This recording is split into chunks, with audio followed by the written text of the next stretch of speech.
안녕하십니까, 한민택 신부입니다. 드디어 사목정보 9월호 10월호가 나왔고요. 제가 그 안에 쓴 글이 하나 더 실려 있는데 그 글을 오늘 함께 나눠볼까 합니다.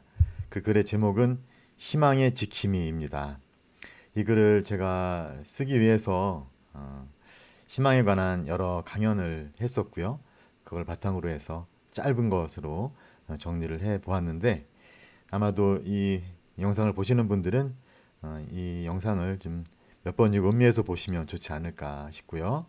조만간 그 긴 강연 내용을 제가 영상으로 올려 드릴 계획입니다.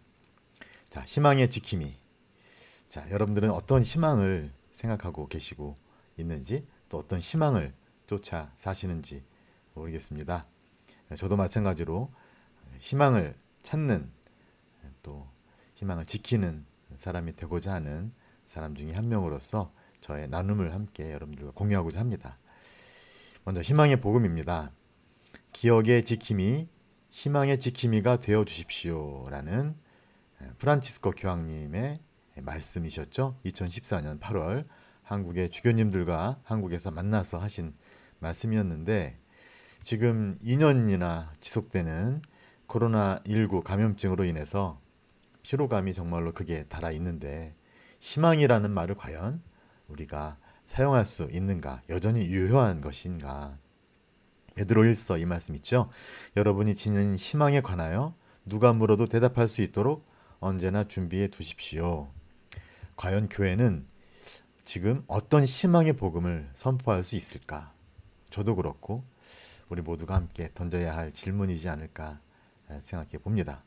적어도 우리가 진지한 사람이라면 말이죠. 자, 세상에서 가장 아름다운 이별이라는 이야기를 저는 함께 보았던 영화를 통해서 나눠보고자 하는데요. 희망은 가족을 위해서 평생을 희생해온 한 중년 주부가 말기암 진단을 받고 가족과 이별을 준비하는 내용을 담은 영화의 주제이기도 하였습니다. 누구나 겪게 될 병고, 그리고 맞닥뜨려야 할 죽음. 영화 속에서 죽음을 준비하는 어머니와 가족의 이야기는 정말로 진한 감동을 전해 주었습니다. 죽음 앞에서 궁극적인 희망을 발견하지 못한 인간의 고뇌를 담고 있기도 하지요. 감동적이면서도 왠지 마음 한편에는 좀 허망한 그런 마음이 드는 영화였습니다. 그런데 이 문제 앞에서 과연 우리 그리스도 신앙인은 어떠한 입장일까?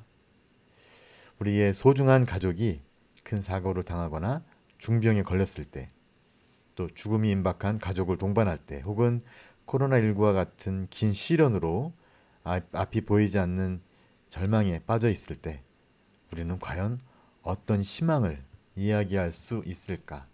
나는, 믿는 우리는, 신앙인은 과연 그 희망을 찾았는가? 질문을 던져볼 만하다고 생각이 드죠. 유일한 희망이신 하느님.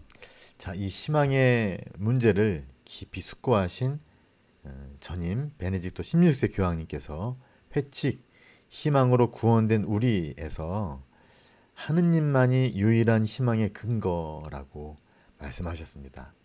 우리 인간의 경험에 비추어 봤을 때 우리 인간은 서로에게 희망의 근거가 될 수 없다는 거죠. 그리고 인간은 매일매일 살아가기 위해서 크고 작은 희망들을 필요로 합니다. 하지만 결국에는 그 모든 것이 단편적인 희망일 뿐 궁극적인 희망은 아니라는 거죠. 그래서 그 모든 것을 초월하는 희망이 요청이 되고, 오직 하느님만이 이 위대한 희망이시라는 말씀을 전해주십니다. 특히 인간이 되어 오신 하느님, 우리 각자와 또 인류 전체와 함께하면서 끝까지 우리를 사랑하신 하느님만이 바로 희망의 토대이시다 하시면서 이런 말씀하십니다. 사실 하느님을 모르는 사람은 아무리 수많은 희망을 품을 수 있더라도 결국 삶 전체를 지탱하는 위대한 희망을 가지고 있지 않은 것입니다. 어떤 절망에도 흔들리지 않는 위대하고 참된 희망은 오로지 하느님, 우리를 사랑하시고 끝까지 다 이루어질 때까지 계속 사랑하시는 하느님 뿐이십니다. 라는 말씀을 하십니다. 그런데 하느님께서 희망의 토대시라는 것을 과연 우리는 어떻게 확인할 수 있겠느냐는 문제죠. 특히 무죄한 사람의 고통과 같은 이 불합리하고 부조리한 현실, 우리가 경험하는 이러한 현실 앞에서 하느님을 희망의 근거로 제시하는 것이 과연 여전히 가능한 것인가?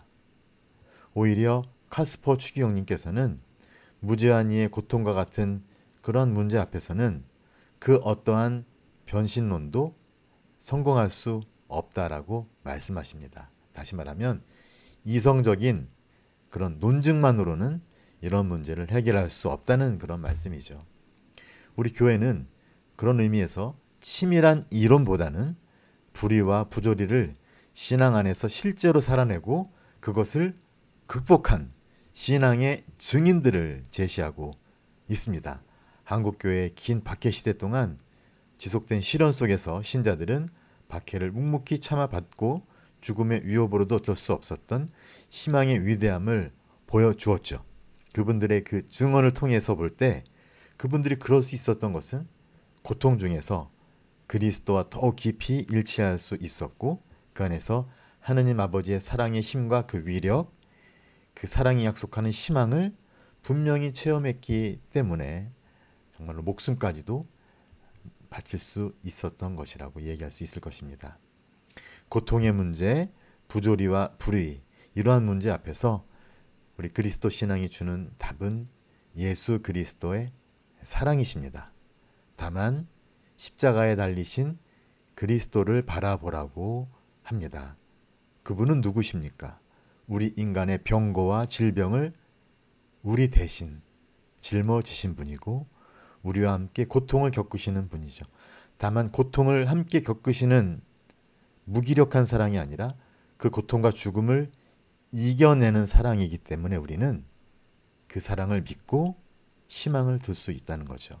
그분께서 우리의 희망의 토대가 될 수 있는 이유는 우리의 가장 큰 고통과 고독 가운데서 우리와 함께 계시기 때문이라는 말씀입니다. 교황님은 계속 말씀하십니다. 참된 목자께서는 아무도 같이 갈 수 없는 완전한 고독의 길에서도 저를 이끌며 함께 하십니다. 목자께서 몸소 이 길을 지나가셨습니다. 목자께서 죽음의 나라로 내려가셔서 죽음을 이기셨고 이제 우리와 함께 하시려고 그리고 우리에게 당신과 함께라면 나아갈 길을 찾을 것이라는 확신을 주시려고 돌아오셨습니다. 죽음에서도 우리와 함께 계시는 분이 계시고 그분이 막대와 지팡이가 저에게 위안을 주어 재앙을 두려워하지 않으리라는 자각은 신자들의 삶에 나타난 새로운 희망입니다. 라고 강한 어조로 말씀하십니다. 그러나 이 희망을 우리 것으로 하기 위해서는 우리는 거기에 머무를 수 없습니다. 한 걸음 더 나아가야 하는 것이죠. 베네딕토 16세 교황님께서는 회칙에서 기도, 고통, 심판을 우리가 희망을 배울 수 있는 학교로 제시하고 계십니다. 기도, 고통, 심판.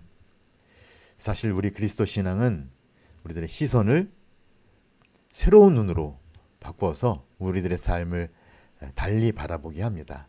결국 필요한 것은 시련을 겪어내는 우리 자신의 내적인 변화이고 시선의 변화이면서 그 변화 속에서 우리는 지혜를 갖추고 희망을 새롭게 발견하는 기적을 체험하게 됩니다.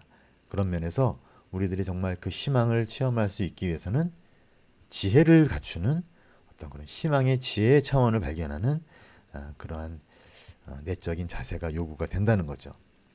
이것은 욥이라는 인물에게서 우리가 또 확인해 볼 수 있는 것인데요. 구약 성경의 욥기에 나오는 이 인물은 의인이었습니다. 그런데 어느 날 중병에 걸려서 결국에는 신학으로 버티다가 결국에는 분노를 터뜨리면서 자기가 태어난 날까지 저주하였고 하느님을 향해서 탄원을 올렸죠. 왜 내가 이런 고통을 당해야 하느냐고 하느님께 울부짖었던 것이죠. 그런데 그를 찾아온 친구들이 있었어요. 그런데 그 친구들은 나름대로의 이 어떤 신학적인 생각을 갖고 욥을 설득시키려고 했습니다. 어떻게 보면 변신론인 거죠. 그런데 욥기에서 그의 친구들은 모두 실패하였죠. 욥이 경험했던 것은 고통의 무의미함을 넘는 삶의 무의미함과 부조리였고 사실은 희망의 부재였습니다. 부재, 희망이 없다는 거죠. 그리고 이것은 이 시대의 많은 사람들, 우리까지도 경험하는 하나의 중요한 문제가 아닐까 합니다. 그런데 욥기를 잘 읽다 보면 바로 그 마지막 부분에서 대반전이 일어납니다. 분노를 터뜨리고 탄원을 올렸던 욥이 어느 순간 하느님 앞에서 고개를 숙이게 되는데 그것은 그 안에 일종의 회개가 일어났기 때문이죠. 그 안에 일어났던 그 어떤 회개라는 어떤 체험을 통해서 그는 이제는 자신의 고통을 다른 눈으로 보게 되었고 인생을 달리 보게 되었다는 거죠. 이제 그는 현자, 지혜로운 자, 스승의 눈을 얻게 되었고 이제 그는 삶의 의미를 새롭게 볼 수 있게 되었습니다. 희망을 새롭게 발견할 수 있었던 것이죠. 이 욥의 이야기가 좀 굉장히 좀 대반전으로 끝나버려서 우리는 도대체 욥 안에서 무슨 일이 일어나는 것인가라고 질문을 던질 수 있겠지만 이 이야기는 그 자체로 우리들에게 이런 중요한 이야기를 전해줍니다. 뭔가 정말로 고통이라는 아니면 악이라는 우리 삶의 어떤 희망의 부재라는 한계 상황에서 정말로 그런 우리에게 필요한 것은 논리나 논증 혹은 설득이 아니라는 거예요. 오히려 세상 만물의 기원이신 하느님께 탄원을 올리고 하느님과 논쟁하고 씨름하며 싸우는 것이라는 사실이죠. 테스 형하고 소크라테스와 싸울 게 아니라 하느님, 스도 형, 그리스도 형님 도대체 왜 이럽니까? 하고 싸우면서 씨름을 해야 된다는 거죠. 중요한 것은 하느님을 외면하지 않고 하느님 앞에서 그분과 함께 따지면서 문제를 해결하려고 했던 것이고 결국에는 그러한 자세가 욥을 깨뜨리고 정말로 욥을 새로 눈을 뜨게 하면서 현자로 태어나게 했던 것이죠.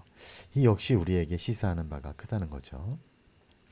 이러한 비슷한 체험이 욥기만이 아니라 시편기도 우리가 미사 때 화답송으로 읽는 주로 읽는 아니면 성무일도 때 시편기도를 바치는 이 기도 안에 특히 하느님께 하소연과 탄원하는 그런 시편 기도들에 이러한 체험이 담겨 있다는 거죠. 하느님께 버림받은 곤경, 실존적인 충격이 그 안에 담겨 있습니다. 하지만 시편 저자는 하느님께 탄원을 올리고 싸웁니다. 그리고 그 시편들은 그 싸움 와중에 어떻게 마무리되는가? 절망이 아니라 공경을 겪는 자기 곁에 하느님께서 계시다는 확신으로 마무리됩니다. 이 극적인 반전에는 욥을 지혜의 차원으로 도달하도록 한 내적인 싸움이 자리하고 있다는 거죠. 그것은 기도가 하느님과의 거래가 아닌 내적인 정화의 자리이자 희망을 배우는 학교가 되도록 합니다. 우리가 기도를 하느님께 뭐 우리가 원하는 걸 말씀드리는 그걸 얻으려는 어떤 그런 거래로 많이 기도가 변질되고 있는데 아닙니다. 욥이 했던 그 탄원, 시편 저자들이 올렸던 그 탄원, 그 모든 것들은 사실은 기도이고 내적인 싸움이면서 희망을 배우는 자리가 된다는 거죠. 고통과 죽음 앞에서의 이러한 내적인 투쟁은 결국에는 우리를 깎고 비워서 우리가 결국에 믿고 의지해야 할 대상이 오직 하느님 뿐이심을 알게 해준다는 거죠. 나 자신도 그 세상 그 누구도 아닌 오직 하느님만이 나의 유일한 믿음의 대상이고 희망의 대상임을 발견하게 된다는 겁니다. 이러한 희망에 대한 이야기는 사실은 홀로 해 나갈 수 없고 결국에는 공동체로 마무리되어야 할 것입니다. 이 영적인 투쟁, 정말로 고통과 시련 중에 끊임없이 씨름하고 싸우면서 희망을 발견해가는 이 영적인 여정에서는 우리는 결코 혼자가 아니라는 거죠. 이 시련이라는 도전 앞에서 결국 자기 자신이 자신의 삶의 길을 걸어가야 하지만 잊지 말아야 될 것은 우리는 이 길에서 홀로가 아니다라는 거죠. 함께 가는 이들이 있기 때문에 끝까지 걸어갈 수 있죠. 우리보다 먼저 이 길을 걸었던 사람, 함께 걸어가고 있는 사람, 또 우리 뒤를 따라올 사람들과 우리는 한 배를 타고 연대해서 지금 이 길을 걸어가고 있다는 겁니다. 코로나19로 삶이 만신창이가 되었지만 우리는 함께 이 시련을 걸어왔습니다. 그리고 함께 이겨내왔고 지금까지 왔어요. 이제 조금만 더 앞을 향해 나갑시다. 이 시대 진정한 게임 체인저는 기술력으로 만들어낸 치료제나 백신이 아닙니다. 물론 치료제와 백신이 우리에게 큰 도움을 주지만 그것이 결코 만병통치약은 아닙니다. 진정한 게임 체인저는 모든 이가 하나로 연대하면서 시련을 겪으면서 인해 발견할 하느님께서만이 주실 수 있는 희망인 것이고, 그 희망은 우리를 희망의 증인이 되게 하고 절망과 좌절에 맞서서 시련에 맞서서 앞을 향해서 희망을 갖고 걸어가도록 할 것입니다. 이것이 제가 함께 여러분들과 함께 나누고 싶었던 내용이고, 이 이야기를 통해서 여러분들 힘든 시기이지만 조금 더 힘을 내시고 기도하시면서 뭐 달라고 기도하시는 것만이 아니라 정말로 이 시련을 이겨낼 용기와 힘을 달라고 기도하시면서 조금만 더 앞을 향해서 걸어갈 수 있으면 좋겠습니다. 감사합니다.